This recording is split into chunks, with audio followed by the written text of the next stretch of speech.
तो करना ही पड़ेगा।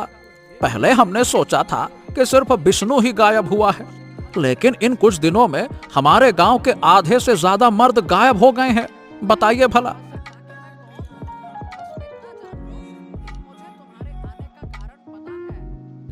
अरे ये क्या बात कर रहे हो? आखिर ये हमारे गांव में हो क्या रहा है? मैं कुछ दिनों से दूसरे गांव में था तो मुझे इतनी बड़ी घटना पता ही नहीं चली।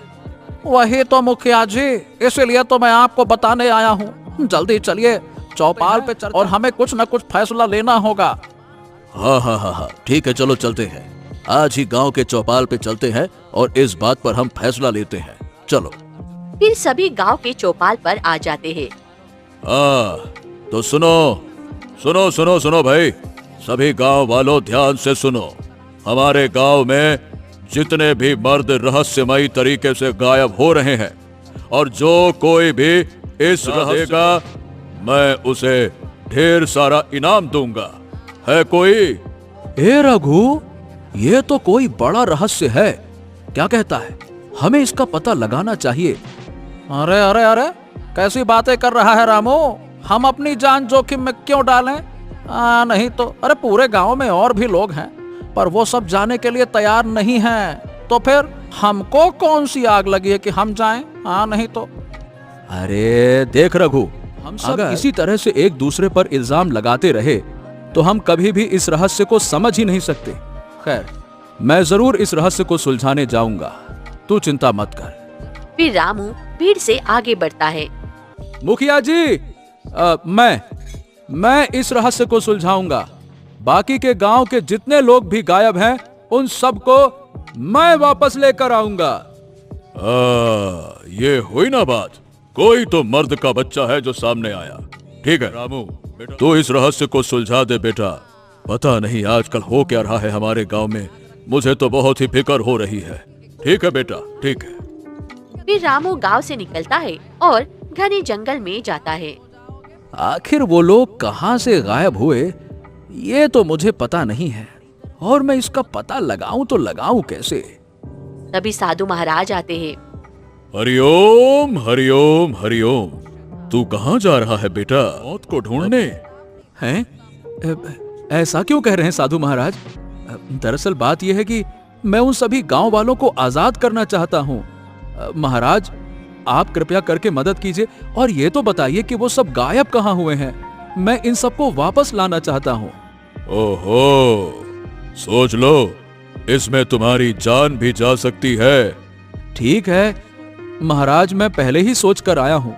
मैं कुछ भी करने को तैयार हूँ, पर मैं अपने गांव को ऐसे मिटने नहीं देना चाहता। बताइए भला, हमारे गांव मर्द गायब हो चुके हैं, ये तो बहुत बड़ी समस्या हो गई है ना। कुछ ना कुछ तो करना पड़ेगा। ठीक है, तुम्हारे अंदर जोश है और नेकी करने का जुनून भी। एक काम करो, यहाँ से सीधे जाओ और तुम्हें एक तालाब मिलेगा। उसमें जो मटका है, बस उसे हासिल करना तो तुम्हें रास्ता मिल जाएगा। जाओ। ठीक है महाराज, बहुत धन्यवाद, मैं चलता हूँ। फिर रामू थोड़ा ही आगे जाता है और तालाब के पास पहुँच जाता है।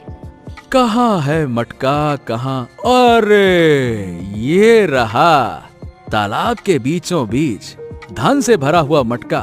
खैर, मुझे धन तो चाहिए नहीं, मुझे तो गांव वालों का पता लगाना था। चल रामू, कूद तालाब में। फिर रामू तालाब में कूद जाता है और जैसे ही रामू मटका, अचानक तेज रोशनी में रामू गायब हो जाता है और दूसरी दुनिया में पहुंच जाता है। बाप रे, ये कैसी दुनिया है? इतना गोल क्यों है? यानी कि ये मटकों की दुनिया है। अब मैं यहाँ तो आ गया हूँ, लेकिन वापस कैसे जाऊं? बाप रे। उसी समय सुंदर नकाब वाली एक रहस्यमय लड़की सामने आती है। लंबे बाल, खूबसूरत बांसुरी थी। ओह, कौन है ये अजीब जंगल की रहस्यमयी लड़की? लड़की चुप रहती है और धीरे से बांसुरी बजाती है। ये धुन, ये कैसी धुन है?